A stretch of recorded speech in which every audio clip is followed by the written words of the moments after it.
In the middle of West Africa, something powerful is happening quietly. A hidden wave of resistance is challenging long-held ideas about power and control on the continent. At the heart of this change is a young soldier. But he's not your usual military leader. He speaks with the energy of a revolutionary and follows in the footsteps of Thomas Sankara. His name is Ibrahim Traoré. Traoré didn't come to power through elections or global backing. He led a coup, but not the type that ends with handshakes at the IMF or smiling photos in Paris. His takeover wasn't announced in a press release. It was bold and calculated. In just a few months, he made moves most African leaders wouldn't dare. He expelled French troops, canceled defense deals, and broke ties with Western banks. And then he went further. He openly criticized decades of foreign interference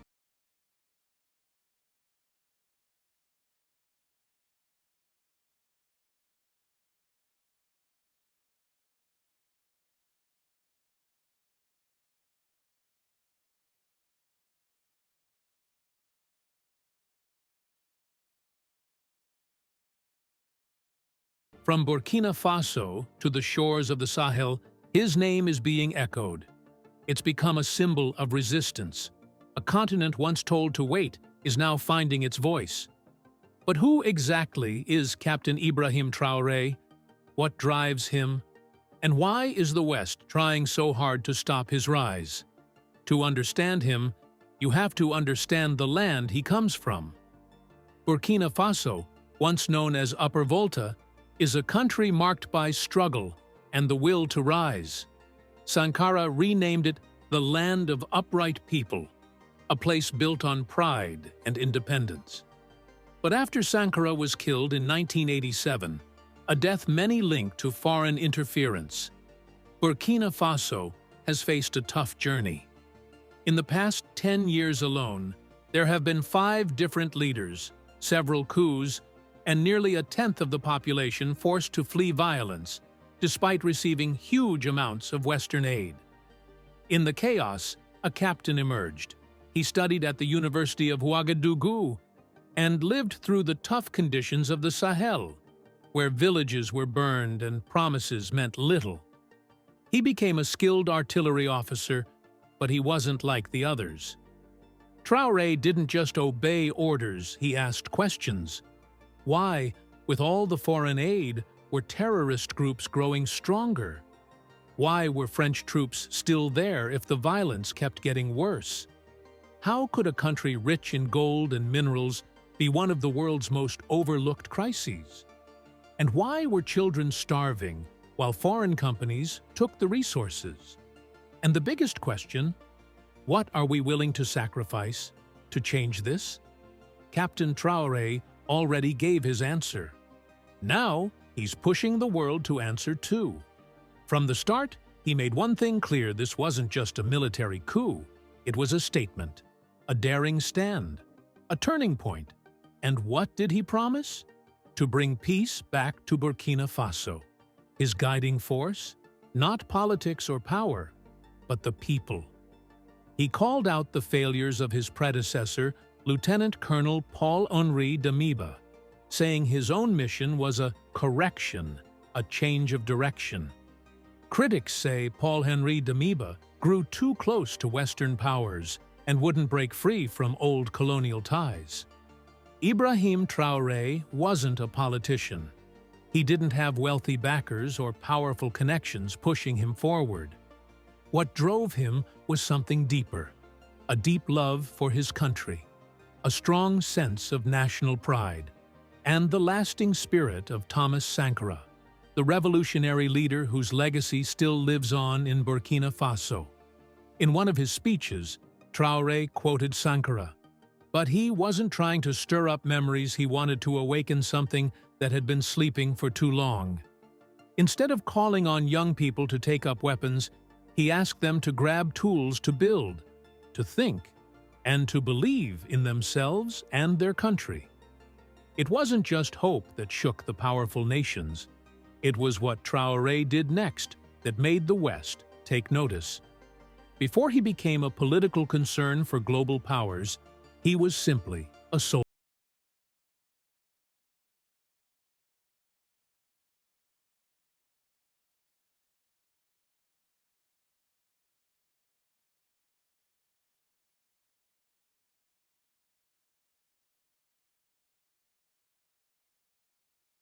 Protests brought down the first president, Maurice Yameogo.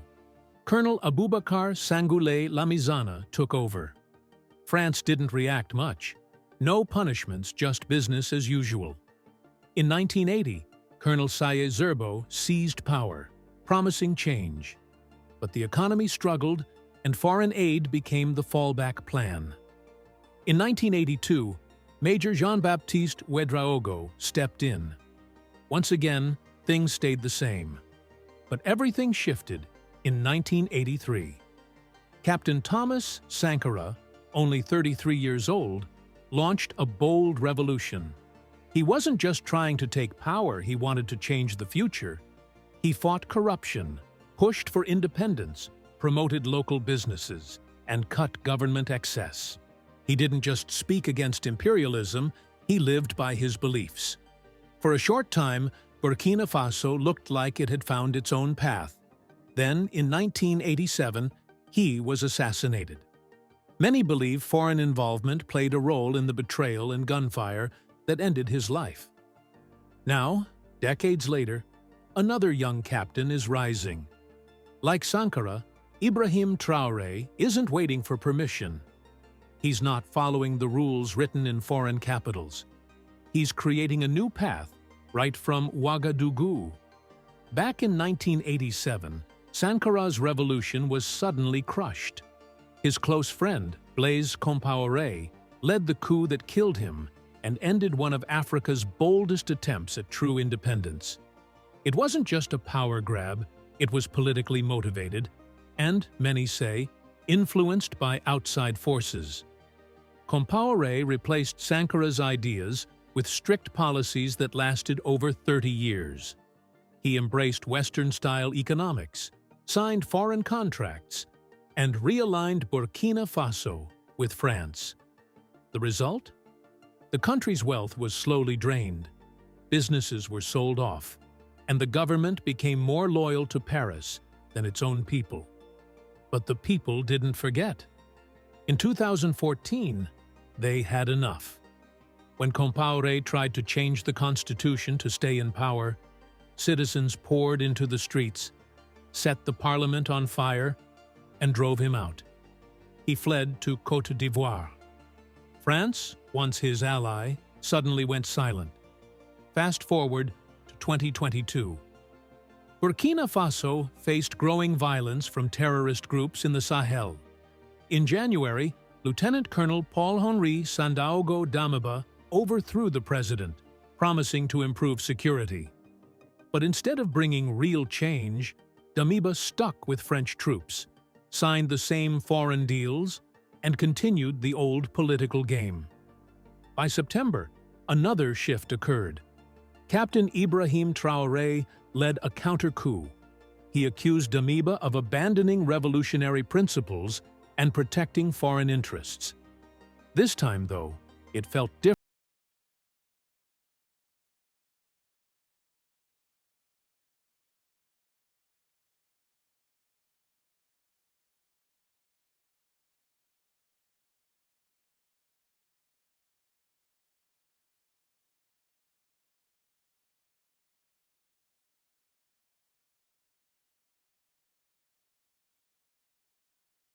Freak tightened its grip.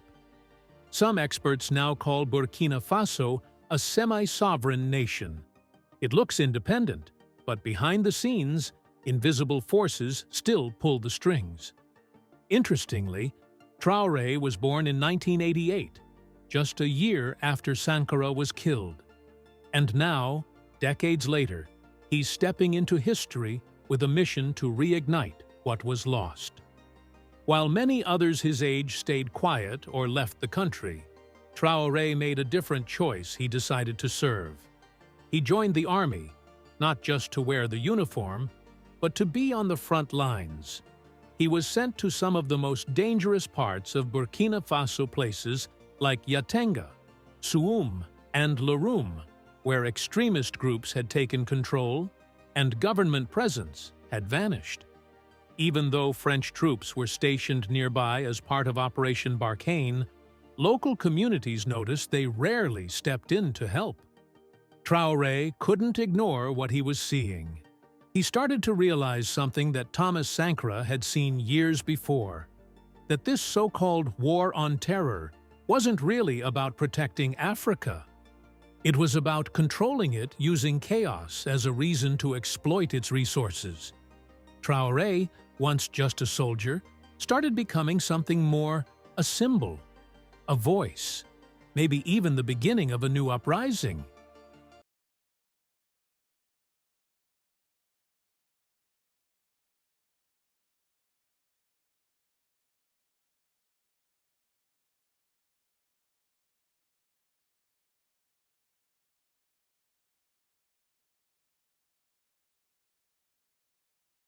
Protecting civilians.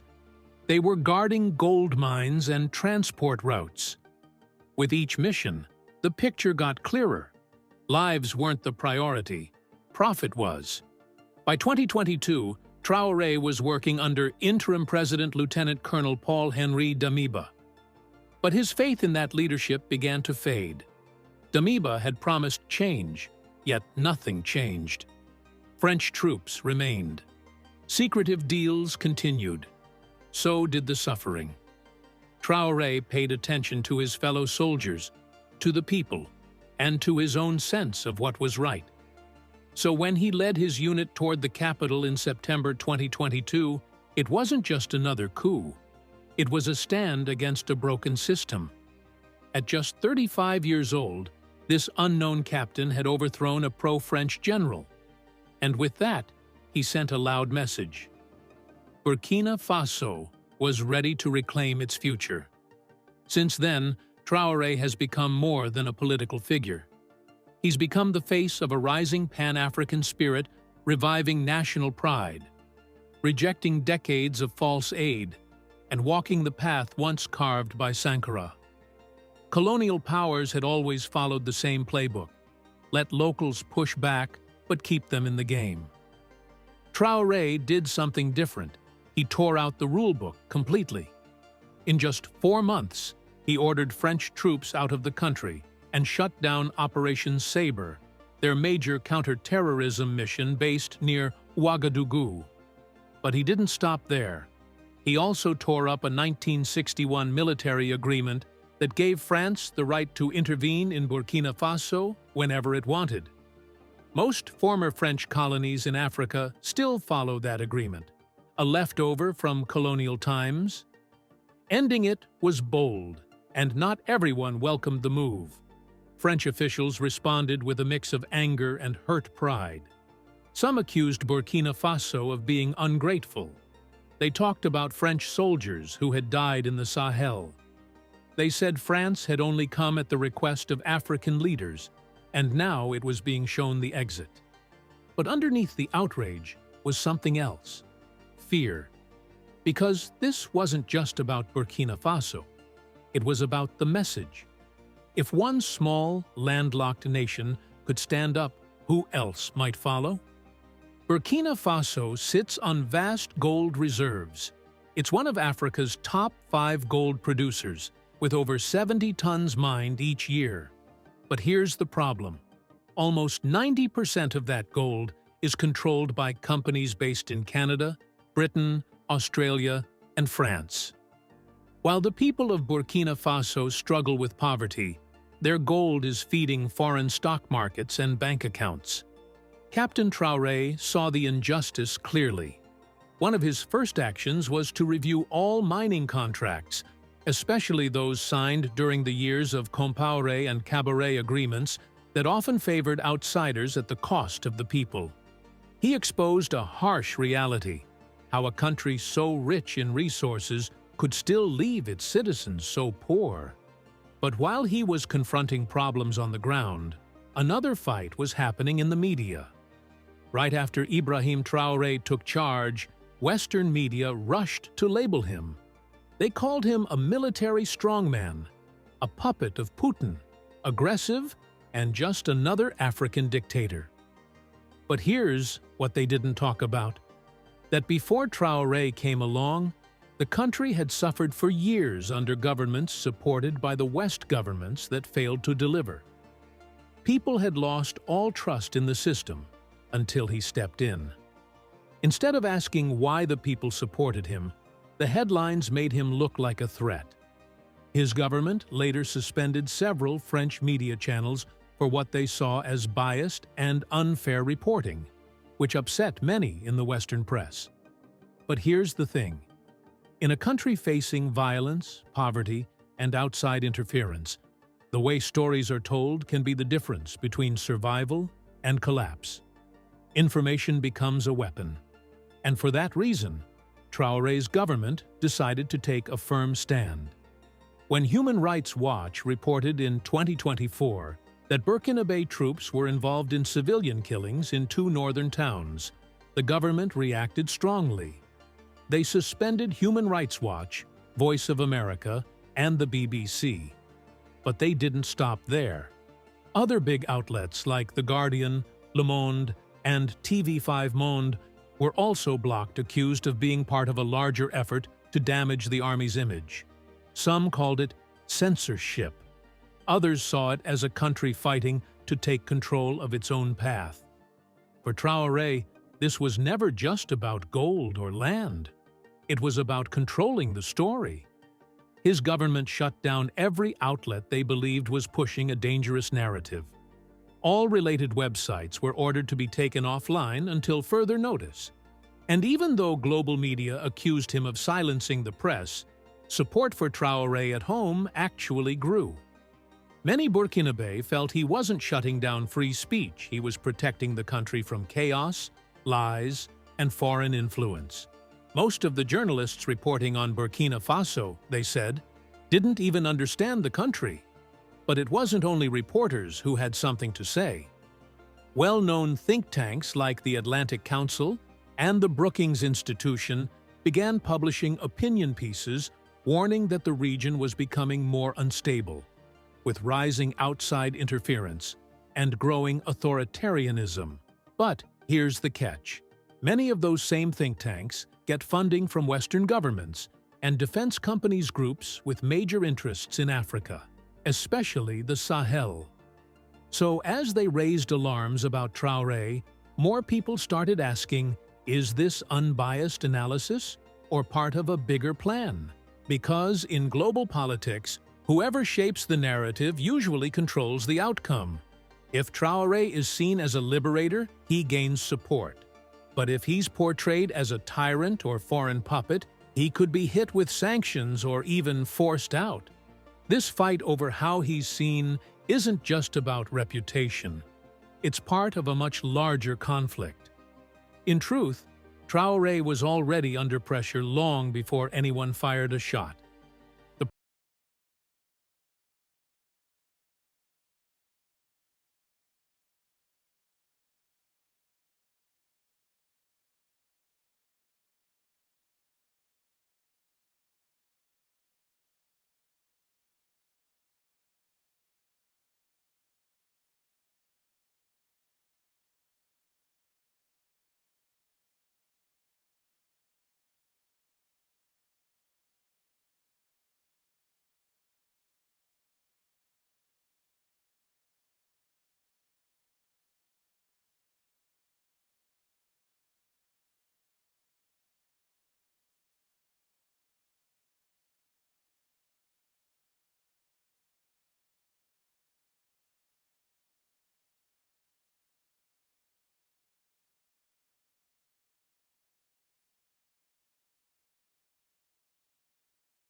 the scenes.